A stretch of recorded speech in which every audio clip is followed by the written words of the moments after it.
नमस्ते, राधे राधे। मैं एक नाच गीत सुनाने जा रही हूँ, धमाकेदार नाच गीत। आप लोग को पसंद आएगा तो लाइक सब्सक्राइब जरूर करना, कमेंट बॉक्स में जरूर बताना कैसा लगा हमारा नाच गीत आप लोग को। दुल्हन पूछनी पति से अपने, कहाँ रहला ये पियवा याधी की रतिया, कहाँ रहला ये पियवा याधी की रतिया। अरे दुल्हन पूछनी पिया से अपने, कहाँ रहला ये सैया याधी की रतिया, कहाँ रहला ये सैया याधी की रतिया।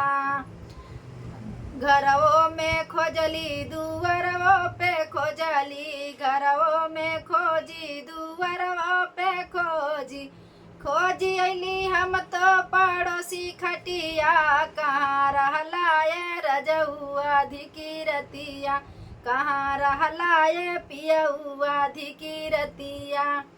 हे अधिकी रतिया हो अधिक रतिया, कहाँ रहला ये बलमुआ अधिक रतिया। दुल्हन पूछनी पिया से अपने, कहाँ रहला ये सैया अधिकी रतिया, कहाँ रहला ये बलमाया अधिकी रतिया। ससुर लगे खोजली भसुरु लगे खोजली, ससुर लगे खोजली भसुरु लगे खोजली, खोजी अली हम तो देवर खटिया, कहाँ रहला ये पियवा याधी की रतिया, कहाँ रहला ये सैया याधी की रतिया, कहाँ रहला ये पियवा याधी की रतिया। धनिया पूछनी पति से बतिया, कहाँ रहला ये पियवा याधी की रतिया, कहाँ रहला ये बलमा याधी की रतिया।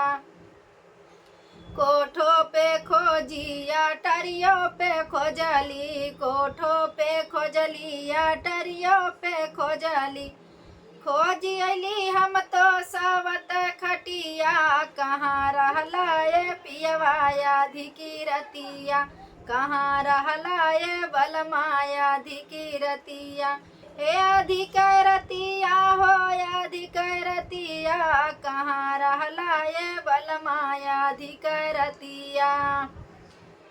बागों में खोजली बगीचों में खोजली, बागों में खोजली बगीचों में खोजली, बागों में खोजली कुवनों पे खोजली, खोजी अली हम तो ननद खटिया, कहाँ रहला ये पियवा याधी की रतिया, कहाँ रहला ये बलमा याधी की रतिया, कहाँ रहला ये सैया याधी की रतिया।